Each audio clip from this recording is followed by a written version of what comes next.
بسم اللہ الرحمن الرحیم۔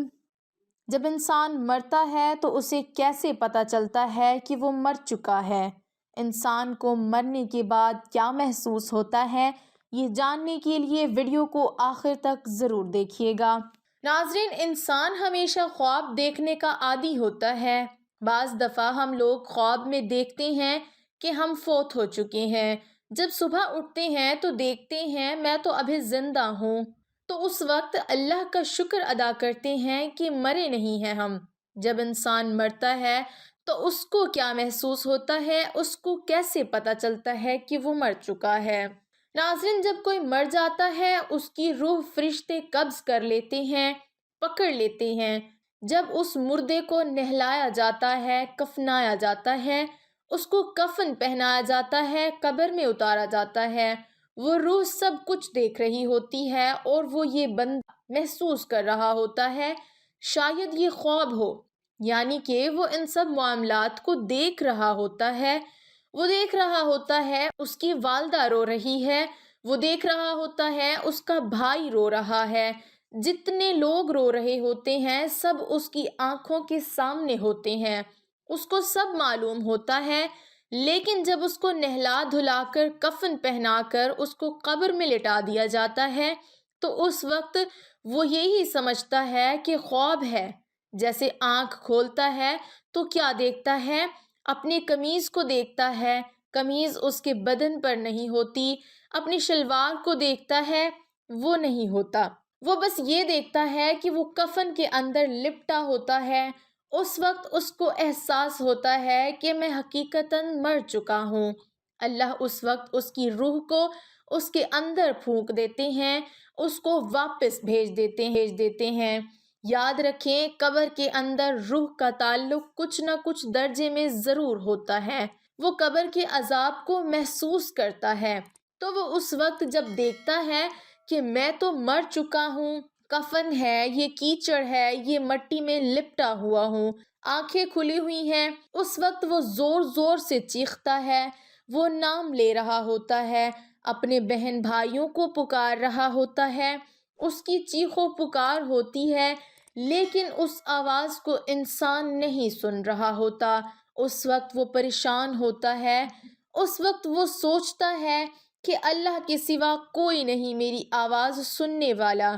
وہ اللہ کو اس وقت کہتا ہے، یا اللہ تو مجھے معاف کر دے۔ پھر اس کے پاس دو فرشتے آتے ہیں، دو فرشتے وہ والے ہوتے ہیں، اگر تو وہ اچھا انسان ہوتا ہے تو وہ دو فرشتے آ کر اس کو تسلی دیتے ہیں۔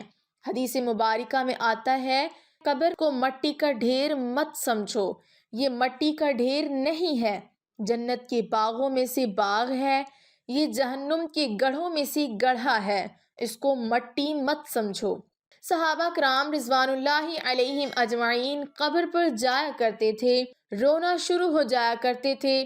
کئی صحابہ کے واقعات ہیں اور کہا کرتے تھے یہ ہمارا پہلا گھر ہے، اگر اس میں کامیاب ہو گئے تو اللہ آخرت میں بھی کامیابی عطا فرما دیں گے۔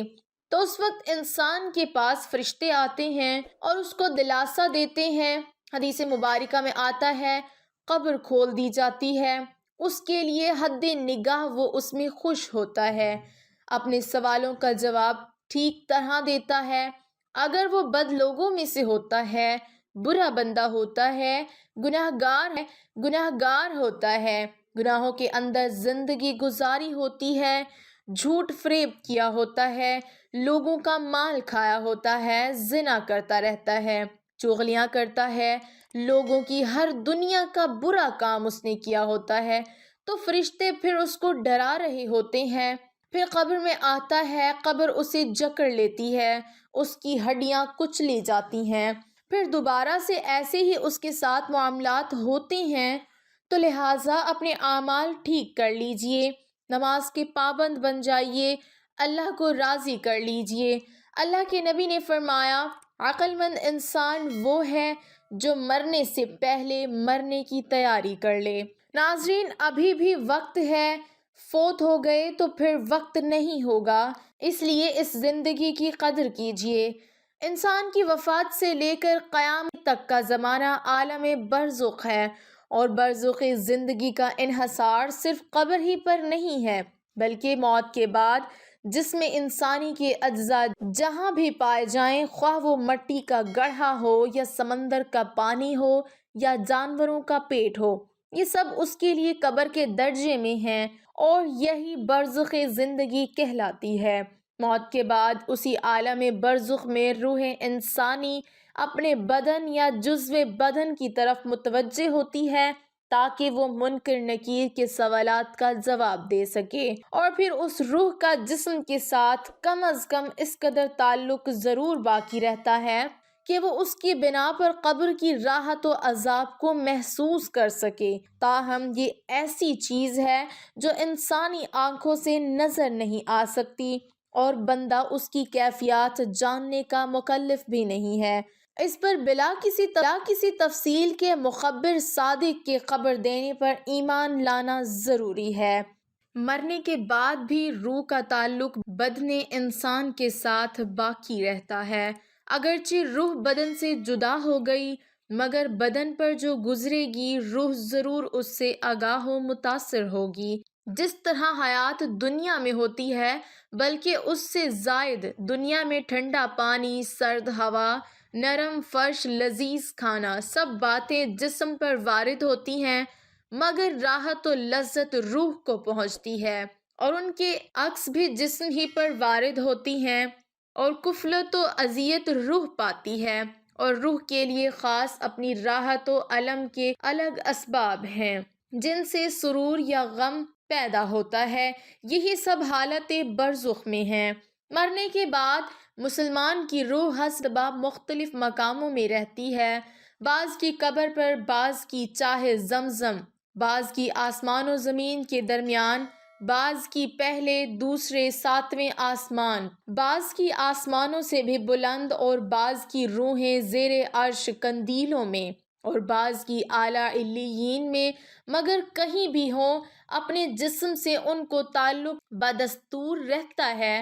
جو کوئی قبر پر آئے اسے دیکھتے، پہچانتے، اس کی بات سنتے ہیں، بلکہ روح کا دیکھنا قرب قبر ہی سے مخصوص نہیں۔ اس کی مثال حدیث میں یہ فرمائی ہے کہ ایک طائر پہلے قفس میں بند تھا اور اب آزاد کر دیا گیا۔ بے شک پاک جانیں جب بدن کے علاقوں سے جدا ہوتی ہیں، عالم بالا سے مل جاتی ہیں، اور سب کچھ ایسا دیکھتی سنتی ہیں جیسے یہاں حاضر ہیں۔